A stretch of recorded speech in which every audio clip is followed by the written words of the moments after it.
네, 안녕하세요. 저는 다원교육에서 수학을 가르치고 있는 강사 배정도입니다. 반갑습니다. 오늘 날씨가 굉장히 추운데 어머님들 굉장히 많이 오셔가지고 정말 이제 반갑습니다. 감사드리고 자 우선 올해 수능에 대해서 좀 말이 많습니다. 그래서 아마 어머님들께서도 지금 좀 걱정과 고민이 많으실 시기예요. 그리고 많이 하셔야 되는 게 맞아요. 그래서 자 제가 일단 올해 수능에 대해서 핵심만 좀 짚어드리고 자 단기적으로 겨울방학 때 어떻게 아이들이 공부를 해야 될지 그리고 내년에 큰 그림을 어떻게 그리고 가야 가장 좋은 결과를 가져갈 수 있을지에 대해서 좀 설명을 드리겠습니다. 자, 우선 올해 수능 수학이에요. 자, 여기서는 두 가지를 좀 중점적으로 보시면 되는데 1등급 컷과 미적분과 확통 사이의 간격입니다.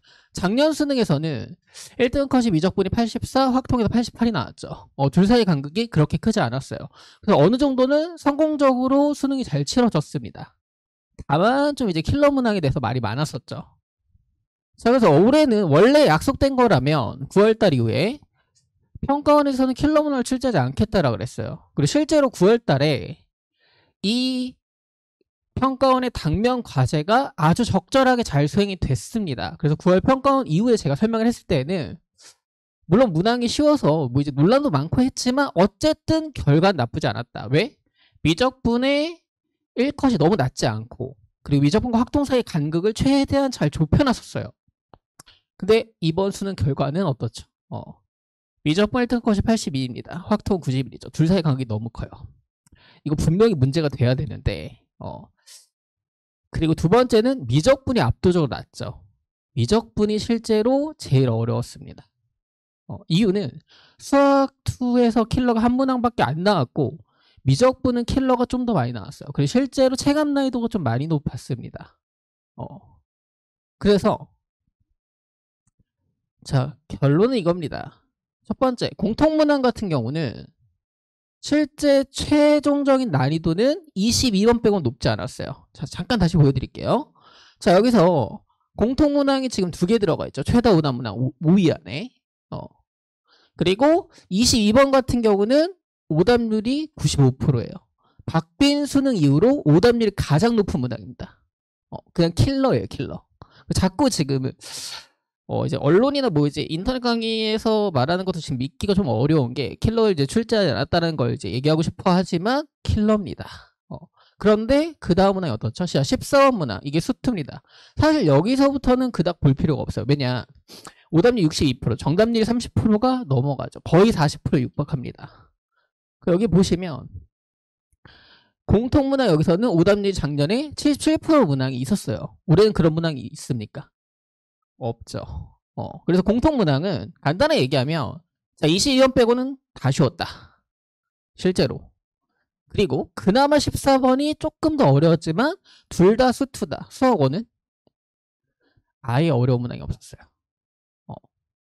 제대로 공부를 했다라고 하면 수학 1에서는 실제로 아이들이 어려움을 겪을 만한 문항은 없었다라고 보시면 됩니다. 그래서 전체적인 난이도 하락을 한 게 맞습니다. 그런데 여기서 좀 디테일이 좀 갈려요. 왜냐하면 문항들이 9월 달에는 분명히 계산으로 좀 밀고 나가는 문항이 많았는데 갑자기 수능에서는 예전처럼 스타일이 다시 돌아왔어요. 그래서 아이들한테 직관력과 계산력을 동시에 요구하는 문항들이 출제가 됐어요.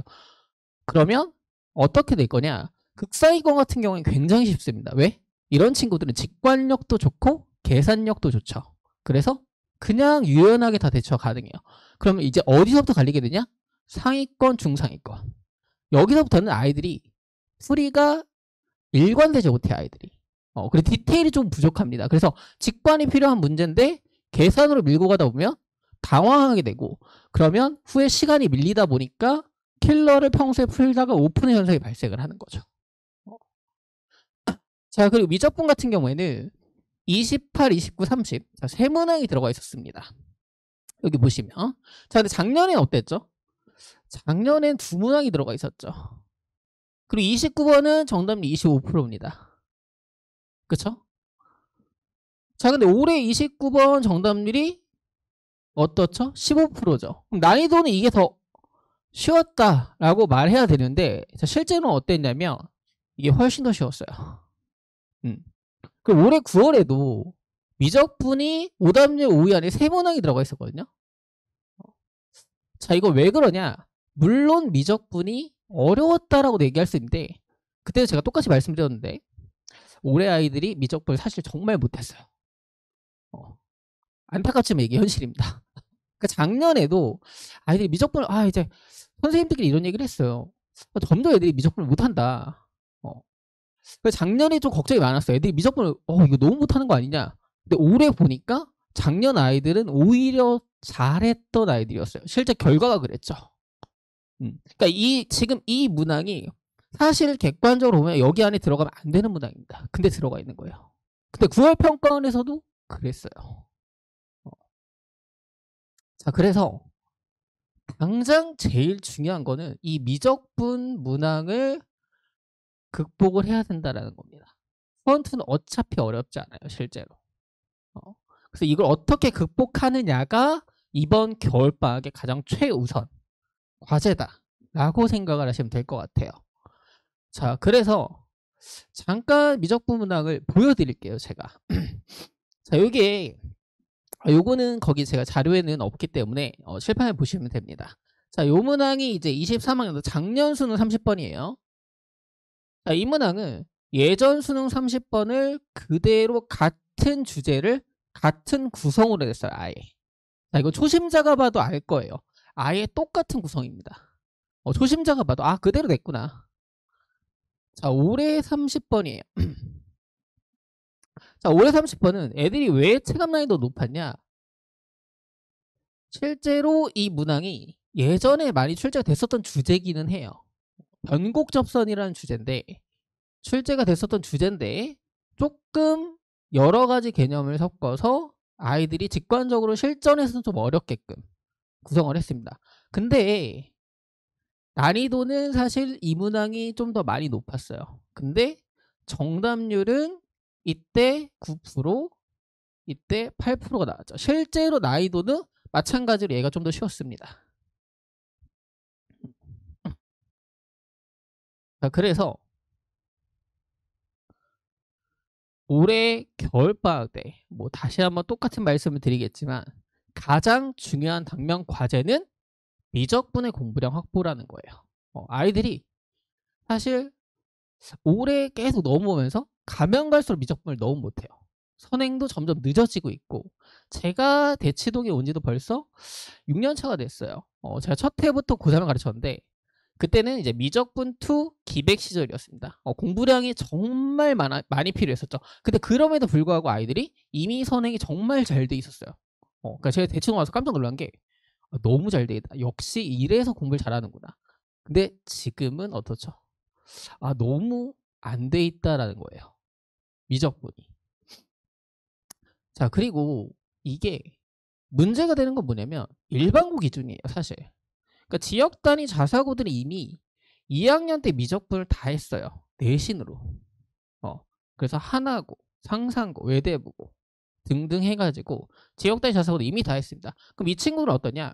학교 내신 4, 5등급 나와도 3학년 가면 모의고사에서 92 아래로 잘 안 떨어져요. 이미 미적분이 잘 돼 있으니까. 그러니까 제가 제시하는 기준은 겨울방학까지 무조건 미적분 3회독 이상이 해야 된다. 무조건 3회독 이상입니다. 왜 이 기준을 세웠냐면 바뀐 수능 첫 해에 이제 만점자를 배출했는데 그 친구도 마찬가지였어요. 아직도 기억이 남는데 그 친구는 처음 단대부고 학생이었고 1학기 중간고사 1학년 1학기 중간고사 내신 50점 받고 저랑 이제 만난 친구입니다. 그 친구 당연히 선행이 늦었죠. 선행을 해본 적이 없어요. 고등학교 올라왔을 때까지만 해도. 근데 그 친구가 고3 현역 때 바로 수능 만점 받고 연대 컴공에 바로 학교를 들어갔습니다. 그래서 제가 그 친구한테 제시했던 그대로를 기준점을 삼아 드린 거예요. 그래서 제가 2학년에서 여름방학 때 미적분을 그 친구 한번 공부를 시켰고 처음 공부를 시키고 겨울방학 때 미적분을 쭉 반복을 시켜서 자, 우리 목표를 무조건 최소 3회독 이상으로 가져가자. 어차피 바뀐 수능에서 수학이 무조건 쉬워질 거니까 예전에 비해서 쉬워질 거기 때문에 3회독 이상만 가져가면 올해 수능 만점은 그렇게 어렵지 않을 거다 라고 얘기를 해줬어요. 그래서 미적분이 탄탄하게 겨울방학이 다 만들어지니까 그 친구가 6월에 슬럼프가 왔습니다. 6월 달에 잠깐 70점대까지 수학이 떨어졌어요. 그래도 흔들리지 않고 미적분이 돼 있으니까 끝까지 가서 바로 수능 때 100점이 나온 거예요. 그래서 미적분이 돼 있냐 안 돼 있느냐가 아이들 멘탈에도 굉장히 영향을 받을 겁니다. 그러니까 6월에 아이들이 미적분이 안 돼 있는 친구들은 압박감을 엄청 크게 느껴요. 그래서 그때부터 계속 슬럼프 오면서 현역들이 많이 무너지기 시작합니다. 그래서 요만큼을 반드시 해야 된다라고 생각을 하시면 될 것 같고, 자, 두 번째로는 지금 수능이 어느 정도는 고착화가 됐어요. 무슨 얘기냐면 수학 1, 공통 과목 기준으로는 22번은 완전히 새로운 문항이었습니다. 다만 그 이외에는 새로운 문항이 단 한 문항도 없었어요. 그럼 이건 뭐냐? 나올 만한 주제가 그대로 다시 한번 나온다는 겁니다. 그래서 아까 30번 문항도 제가 보여드렸죠. 나왔던 주제가 출제가 돼요. 그 기조가 바뀌더라도 그 주제를 벗어날 수는 없어요, 지금. 그래서 반드시 수능에 나온 심화 주제를 직관적인 풀이랑 계산력으로 밀고 갈 수 있는 풀이 두 가지 다 장착하고 있어야 돼요. 그 주제별로 본인이 수능 시험장에서 자연스럽게 문제를 이끌어 나갈 수 있게끔 접근법을 다 자기만의 기준으로 가지고 있어야 된다는 겁니다. 그래서 필연적 출제가 되는 주제들을 반드시 맞춰줘야 돼요. 그리고 빠르게 맞춰야 돼요. 그래야 혹여나 이번 수능처럼 갑자기 뒤통수를 치더라도 유연하게 대처가 가능하다는 거죠. 자, 그리고 올해 수능이 어쨌든 이렇게 나왔어요. 그러니까 논란이 되는 건 사실 지금 이제 졸업을 하는 친구들이고 2학년 친구들한테는 이번 수능이 기준이 될 겁니다. 그래서 이번 수능을 기준으로 내년에도 그대로 출제가 될 거기 때문에 사실 여기보다 크게 많이 바뀌기는 어려워요. 그러니까 이거보다 더 뒤통수를 칠 수는 없다는 거죠. 그러니까 사실 올해 뒤통수를 너무 크게 쳤기 때문에 그러면 올해 아이들은 목표가 되게 단순합니다. 올해 수능 기조에서 내가 최대한 좋은 성적을 뽑아낼 수 있게끔 대비를 그대로 시키면 돼요. 자, 그래서 내년 전체적인 수능의 전략은 이겁니다. 첫 번째, 다시 한번 강조드릴게요. 미적분 공부량이에요. 무조건. 지금 아이들이 미적분을 너무 못해요. 그래서 실제 작년 6월 달에 어떤 일이 있었냐면 올해 6월 달이죠. 올해 6월 달에 어떤 일이 있었냐면 아마 들어보셨을 수도 있는데 올해 재수생과 반수생이 최다인 건 알고 계시죠? 반수생이 엄청 쏟아졌습니다. 왜? 6월 끝나고 나서 똑같았거든요. 고3 애들이 미적분을 너무 못해 라는 게 6월 평가원 지표에서 그대로 들어왔어요. 그러니까 반수생들은 그냥 나오는 거죠. 왜? 내가 얘네들이랑 미적분을 해보면 너무 할만하니까. 그래서 미적분이 제일 중요합니다. 지금 방학 때 미적분에 중점이 되는 시간표를 구성을 하셔야 돼요. 자, 그리고 여기서부터는 조금 더 그 이후의 얘기인데, 자, 심화 주제가 이제는 다 정리가 됩니다. 특히나 미적분도 마찬가지인데 미적분에서 보면 23번부터 27번까지는 그냥 센 비단계 수준이에요. 그러니까 실제로 그냥 집에서만 공부를 해도 누구나 맞출 수 있다는 거죠. 그럼 결국에 28, 29, 30의 문제인데, 자, 이 세 문제가 다 심화 주제가 나옵니다. 그대로. 그래서 이번 수능에서 28번이 가장 어려운 문항이었어요.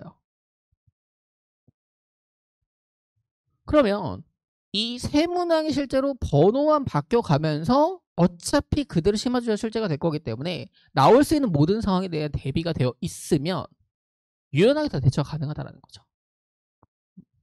그리고 착각을 하면 안 되는 게 28, 29, 30은 이제 따로 가는 게 아닙니다. 가끔가다 이제 이런 친구들이 있어요. 나는 이제 가장 어려운 문항만 틀리고 나머지를 다 맞춰보겠다. 이거는 발상 자체가 잘못됐다라는 거예요. 왜냐? 28, 29, 30 어차피 주제만 바꿔가면서 번호만 바꿔가면서 나오는데 뭐 하나만 딱 틀려내겠다? 이런 상황이 지금 안 된다라는 겁니다. 그래서 요 세 개가 같이 갈 거고 심화주를 어떻게 정리하느냐가 이 세 문항을 맞춰내는 핵심이 될 거다 라는 거죠. 그럼 22번은 수학적 그냥 역량을 많이 보는 문제였어요. 그래서 제가 일부러 앞에서 뺐는데 22번은 딱 저격해서 맞출 수 없는 문제가 나왔습니다. 올해. 굉장히 사실 문제 잘 냈어요. 그러니까 킬러를 안 낼 거라고 얘기를 했으면 안 낼 거라 얘기를 안 했으면 사실 올해 수는 너무 잘 나온 문항이에요. 그러니까 논란이 아예 여지가 없어요. 너무 잘 냈어요. 그러니까 선생님들도 감탄했어요. 아직도 이렇게 평가를 낼 게 있구나. 단지 이제 논란이 되는 건 킬러 안 낸다고 해놓고 킬러를 그대로 내셨기 때문에 그래서 22번은 수학적 역량을 측정하는 문항이기 때문에 이 주제를 공부해서 맞출 수 있다. 이런 건 없어요. 그래서 전체적인 역량을 많이 늘려가야 된다. 그 과정을 언제 할 거냐? 일단 기반을 겨울방학 때 잡아주고 자 3월부터 소위 말하는 엔제죠. 무수히 많은 문항을 풀어줘야 돼요.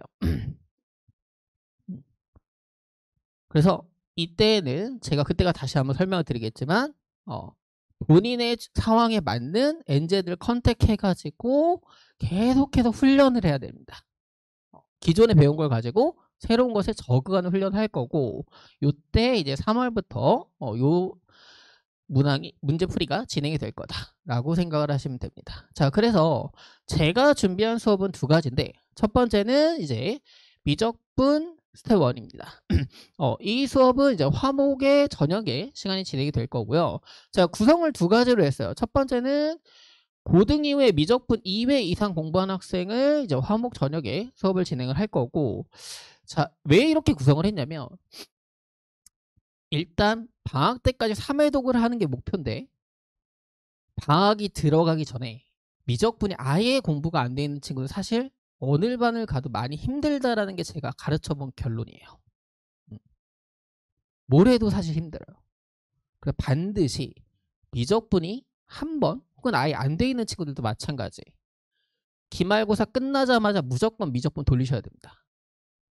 제가 이걸 엄청 강조했어요. 그래서 제가 지금 이번에 기말고사 전에 프리수능반이라고 제가 진행을 했었는데 저희 아이들 그래서 제가 그걸 엄청 강조해서 기말 전까지 수투 쭉 무한 반복하고 기말 끝나자마자 미적분 하자. 커리큘럼을 다 짜줬습니다. 그래서 2회 이상 학생들 한 대상으로 수업이 진행될 거고 이반의 목표는 당연히 미적분 만점이 목표다라고 보시면 될 것 같고 수업 전에 제가 클리닉 진행을 할 거고 방학 동안 기본적인 주제부터 시작을 해가지고 심화 주제까지 한 번을 다 다뤄내는 수업이다. 그래서 회차가 좀 많습니다. 12월 말부터 시작을 해서 2월까지 해서 20회차가 나올 거고 이유는 미적분을 많이 해야 되기 때문에 그렇게 보시면 될 것 같아요. 자, 두 번째는 미적분 특강입니다. 이 수업은 이제 오전에 진행을 하는 수업이고 고등 이후에 미적분 1회 이상 진행을 한 학생을 대상으로 진행을 하는 수업이에요. 그래서 이 친구들은 사실 객관적으로 봤을 때 미적분이 아직 공부가 좀 덜 된 게 맞아요. 공부를 좀 효율적으로 시키려고 오전에 9시부터 1시까지 수업을 시키고 제가 오후에 바로 클리닉을 진행을 할 겁니다. 그러니까 당일 수업하고 당일날 테스트랑 워크북을 다 마무리하고 귀가할 수 있게끔. 그래서 본인이 만약 2회 독 정도 했는데도 아직 미적분이 좀 어려워하는 친구들이 있어요. 그 친구들은 여기서 들어도 괜찮습니다. 어차피 스텝 1이 먼저 진행이 될 거기 때문에 한번 들어보고 좀 어렵다 싶으면 여기로 이제 옮겨서 들어도 괜찮을 것 같아요. 자, 그리고 세 번째는 제가 12월에 단기 특강을 진행을 할 겁니다. 그래서 미적분을 아직 1회밖에 진행을 하지 않은 학생들이 막상 겨울방학 때 들어가 보면 실제로 여름방학 때 한 걸 많이 까먹었다던가 아니면 한번 공부는 했는데 아직 공식을 다루는 게 좀 많이 어려워요. 그래서 그 친구를 대상으로 제가 단기에 한번 깔끔하게 홈팩트하게 정리를 해주면서 겨울방학 때 2회독 이상 진행한 반을 들어갈 수 있게끔 그렇게 구성된 특강이다 라고 생각을 하시면 될 것 같고 자 여기서는 제가 실제 구성 이렇게 썼는데 수업이 6시부터 9시까지 진행이 되고 이때 9시 이후에 클리닉을 바로 진행을 할 거예요. 그 단기 특강은 아이들이 한 번 흐름을 놓치거나 과제를 안 해오면 따라하기가 쉽지 않잖아요. 이제 많이 경험을 해보셨을 거니까 특히나 이제 매일매일 진행되는 수업이기 때문에 제가 그날 테스트 그리고 워크북까지 다 마무리를 시켜서 보내는 반이다 라고 생각을 하시면 될 것 같습니다. 그래서 가장 보편적인 루트는 여름방학 때 미적분을 한 번 하는 친구들은 이제 요 수업을 듣고 그 다음에 본인이 선택을 하는 게 제일 좋아요. 그래서 나는 어느 정도 이제 기본기가 잘 다져졌다 라고 하면 화목 저녁반에 그리고 아직 좀 어렵다라고 하면 월수금 오전반에 이렇게 해서 나눠서 진행을 할 거다 라고 생각을 하시면 될 것 같습니다. 자, 그리고 저의 수업의 이제 컨텐츠 구성입니다. 나머지야 뭐 일반적인 얘기인데, 자, 가장 중요한 건 사실 저는 이제 멘토링이라고 생각을 해요. 고3 아이들 이제 제가 매년 가르쳐 오면 막판으로 갈수록 본인이 뭘 해야 될지 잘 몰라요. 이거 전국 1등부터 꼴등까지 마찬가지입니다. 그러니까 저희 조교도 이제 의대생인데 그 친구도 마찬가지였어요. 마지막으로 갈수록 9월 이후부터 오히려 저랑 일주일에 한 번씩 계속 면담했습니다. 왜? 본인이 계속 불안하니까 뭘 해야 되지 하면서 계속 이제 공부 계획 때문에 고민이 생기는 거예요. 그래서 저희 반 같은 경우는 1년 커리큘럼에서 3월부터는 제가 모든 개별적인 워크북과 그리고 개인이 풀어가는 수학에 대한 모든 문항들, 문제집들 제가 다 일일이 컨택해가지고 개별적 저희 반 아이들은 푸는 게 조금씩 다 다를 겁니다. 마찬가지 7월 이후에 저희가 이제 기본적인 실전 모의고사를 진행을 하는데 이거 이외에도 아이들이 실제로 굉장히 많은 모의고사량을 풀어줘야 돼요. 디테일한 거 제가 이때가 다시 한번 설명을 드릴게요. 자, 그때 저희가 푸는 거 말고도 개별적으로 추가로 풀어야 될 것들 제가 다 컨택해서 아이들 개별적으로 다 일일이 지정을 해줍니다. 저희 이제 대치동에 있는 기본적인 컨텐츠들은 다 제가 풀어보고 다 아이들한테 선택을 해주기 때문에 이때부터 끝까지 수능 전날까지 제가 올해도 마찬가지로 모레를 다 지정을 해줬어요. 그래서 수능 전날에는 6월, 9월 다시 한번 풀어주고 어떤 문항들을 몇 분 컷으로 풀어줘요. 아예 디테일까지 다 지정해서 그렇게 해서 수능까지 아이들 큰 고민 없이 공부의 학습의 방향을 잡아나갈 수 있게끔 제가 다 지정을 해준다라고 생각을 하시면 될 것 같고요. 자, 저의 수업은 이제 대한 설명은 여기까지 하면 될 것 같고, 그래서 이번 수능 때문에 아마 어머님들이 굉장히 고민이 많으실 거예요. 근데 단순하게 생각을 하시면 됩니다. 이제 기준이 그냥 잡아진 거다. 그래서 여기서 크게 흔들리진 않을 거라고 봐요. 그러니까 올해 6월, 올해 9월, 올해 수능이 스타일이 다 달랐어요. 그럼 내년에 이 세 가지를 벗어난다라는 건 조금 힘듭니다. 지금 현실적인 입장에서는. 그리고 아마 이제 성적표가 나오고 다시 한번 발표가 나오면 그때야 조금 방향성이 바뀔 수는 있지만 전체적인 틀은 제가 9편 끝나고 설명한 것과 지금 한 것이 결국의 기조가 똑같아요. 그래서 어쨌든 미적분 기반을 잘 잡아두고 그 다음에 수학 1, 2와 미적분을 골고루 잘 배분해가지고 본인의 상황에 맞게끔 내년 전체적인 커리큘럼을 잘 이끌어 나가는 것이 수능의 승패를 결정할 거다. 그리고 지금은 사실 수학이 제일 중요합니다. 이미 그건 잘 아실 거예요. 수학이 여기서 쉬워져도 혹은 어려워져도 표점이 지금보다 크게 떨어지지 않아요. 절대. 수학이 제일 중요한 시대가 됐기 때문에 이번 방학 때 수학을 중심으로 큰 틀을 잡아가시면 올해 좋은 결과, 내년 좋은 결과가 있을 거라고 생각을 합니다. 네, 감사합니다.